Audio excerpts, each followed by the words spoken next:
Alright, what's going on, guys? Trev back again, here to bring you another video. This one's going to be doing my weekly review for this week's episode of Game of Thrones on HBO.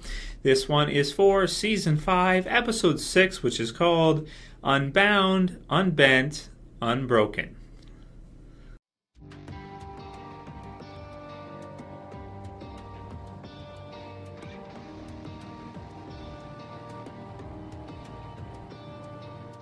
Okay, and spoiler warning, if you guys have not seen this episode yet, you're definitely going to want to watch it before you watch this review. So hopefully I've got some cool stuff coming for you guys pretty soon. HBO has contacted me about doing some giveaways with the channel for the HBO store. So I'll let you guys know pretty soon, maybe in next week's review or the week after, if I can do some giveaways of some stuff from the store. Should be pretty cool. So I'll keep you guys posted on that. I'll let you know how that goes, and hopefully they go ahead and do that, because I would love to give you guys some more stuff and that. And I'm thinking about I might do like weekly giveaways anyway for, throughout the year. I haven't been doing that, and something that I've been thinking of starting. So I may be doing that pretty soon. Only for subscribers, though, for at least for mine, if I do them. If they want to do them and give me stuff to give to you guys, well, that's fine. I can do that for everybody, not a problem. So this week's episode. So, okay, oh man. I said to myself probably 5 times throughout the episode when watching it, it's just like, where are they going with this? Where are they, because man, it's so different this season in what they're doing with the story and going in a different new direction. Some things are the same, some things aren't. But it certainly has a different feel than A Song of Ice and Fire, where, earlier on in the series, like Season 4 and prior, you had a good idea of what was going to happen next. You kind of knew where each plot point in the storyline for each set of characters and location was going to go.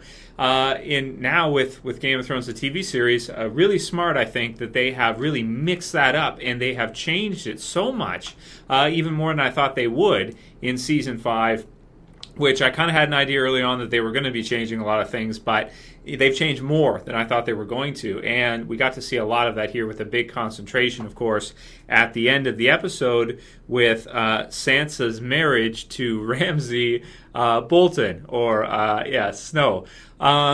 Okay, so the final scene was just, I'm kind of used to it at this point. It's like you watch Game of Thrones. It's like at some point you have to get used to knowing that crazy shit is going to happen. And, it just keeps happening, and I'm getting more used to it now. I'm not so, like, oh my gosh, oh my goodness, when something actually does occur, when something does happen. Because, we know that stuff like that is going to go down, and when it does now, I'm kind of more, understanding of it. So, major spoiler warning at the end. We see Reek having to watch as... after Sansa and Ramsay get married. I feel like with Ramsay, he is sort of our Joffrey 2.0. I feel like he got upped maybe after they were reviewing and watching the show. Like, they're reviewing and watching, and thinking about where they're going to go with the story Season 5 and onward. And they're probably thinking to themselves, well, he is a bad guy that is very similar to Joffrey in a lot of ways, but worse. He's more cruel than Joffrey was. He's quite the psychopath. And he just can't get enough of torturing Reek. He absolutely loves it. It's like, even their flags, you can see where you've got the man who's the upside down flayed man, right? On their banners, right? And it's like he just 100% just absorbs that persona and loves it. He loves just. He's a harmjoy. He loves just taking pleasure in hurting others. Harmjoy. He really. Oh man, so brutal, man. That just the way the character is, and to see her situation now. Now, that was another really weird or interesting twist, that you have Baelish, who goes back to Cercei and tells her that Sansa's there when he was the one in the first place that got her out. So, it's kind of like, as we go through here to the end of Game of Thrones, I am going to be so interested to see where the story ends at the end in the TV series version, because it's like, man, there's so many. It's like a lot of the characters that are left are all bad guys. It's like Most of the good guys are dead. You've got the Tyrells. They're probably, I'd say they're good guys, and they're having tons of trouble. In terms of other characters that are still alive, Tyrion's maybe one of the only other good guys. Sansa, Arya, and Daenerys.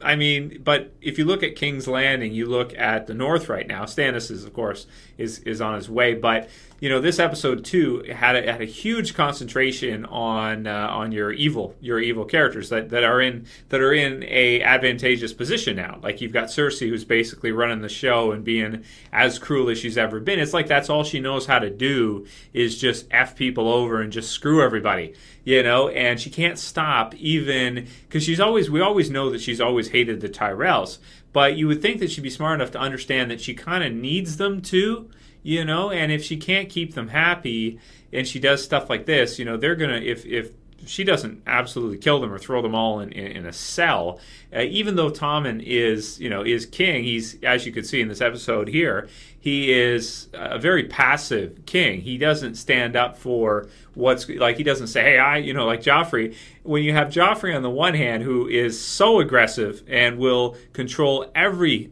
set of circumstances, you have Tommen, who's the exact opposite, who, was taught to listen to his advisors, was taught to listen a lot, right?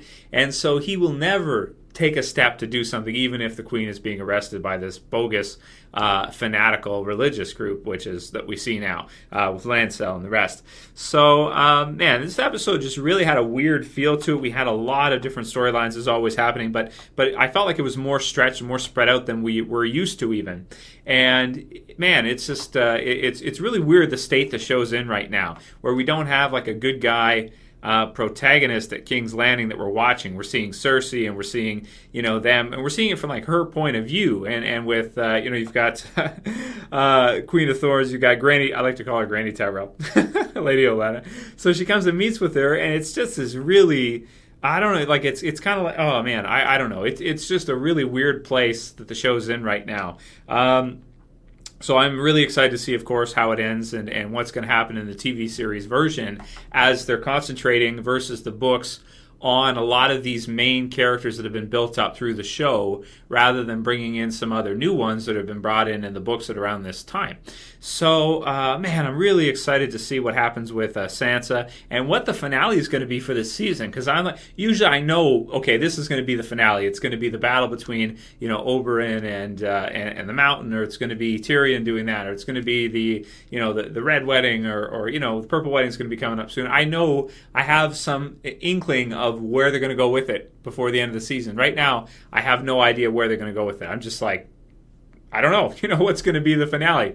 Is it going to be Cercei and the Tyrells? It seems like that's possible. Is it going to be Stannis against the Boltons, and how's Sansa going to fare in that? And just, oh man, she has been absolutely tortured all the way through. It's absolutely brutal. And what's Baelish doing? What the whole circle with Sansa, with helping her escape, being her hero, and then putting her right back into. And what is he going to do? Afterwards with this new arrangement he has with Cercei. So, in addition to all of that craziness, we've got some thunder out here. We also have, Bronn and Jaimie, who actually get captured in this one, which was also weird. And Oberyn's wife with her daughters, the Sands, who failed in their assassination of Marcella, or at least taking Marcella. Which was also, it was a pretty cool fight scene. It was pretty funny when Bronn, what did he say to the one girl? You fight pretty good for a little girl. And oh, for F's sake, he says before that. He's always funny. So, I think I'll pretty much leave it there for my review for this week. I'm going to give it a 7.5 out of 10. At the beginning there, we had the Arya stuff with the House of Black and White, which was crazy when you see the crypt with all the faces. That was nuts. And I'm also interested to see, when they bring her back, because she's in her kind of like training ninja mode right now. But I'm interested to see when she comes back to Westeros and what season that will be, when they're going to do that, and try to get her revenge on all these characters that she is basically living only to kill at this point. So yeah, I'm going to give this week's episode a 7.5 out of 10. It was a weird feeling episode to me. It was just, there was a lot of different things happening, different locations, and that's the way Game of Thrones is. But this one felt more scattered than the others usually do, where we have like kind of a more concentrated progression in the story. This one had a lot of different things happening, but just a little bit of each. So, man, the ending was really, really dark, and I'm kind of used to it now. So let me know what you guys think. I won't go on for too much longer. I did like the episode, but I just didn't feel like it was like a 9 or a 10 episode where you had some awesome, really awesome stuff happening. This one was just kind of dark for Sansa. Got to feel bad for her, and really spread out, in terms of the story, and getting a little bit of progression from each group in different spots. So really excited to see what happens with this finale, because I have no idea where they're going with it, and I like that. Maybe I could do a predictions video for the finale, but man, there's just no way I would be close, because who the hell knows what's going to happen. And I'm also interested to see when the series ends, who's going to be like the number one bad guy throughout the series. Earlier on, you would have thought it was Joffrey. But now it's like, okay, but overall, who is the big bad of Game of Thrones? And because I think at this point, Ramsay can give Joffrey a run for his money in terms of what we've seen. I mean, he's more cruel, he's darker, he's brutal. So just really interested to see who's the big bad of Game of Thrones. Who's like the number one villain of the series is really what I'm saying. So that's a good question for a couple years from now when we finally finish off this amazing story, and I'm really liking this unpredictability that they're getting into in the finale. So let me know what you guys thought about it, and write your comments below if you guys wouldn't mind. If you want to thumb up the video, I would appreciate it. Please like it. If you want to share it, if you've got a Facebook you want to share through to Facebook or whatever you use for social media, Google Plus, whatever. And if you want to favorite it, it also helps the video as well too. I would appreciate it. Helps the channel. If you're new and you want to see more of my reviews, I do reviews for every episode of Game of Thrones, and I'm going to until the series ends. Go ahead and subscribe at the bottom left. And if you guys have any video suggestions for this week, send me some of your, send me some private messages. Let me know what you want to see. Wow, really, really different, and wasn't expecting a lot of the stuff that's happened this season.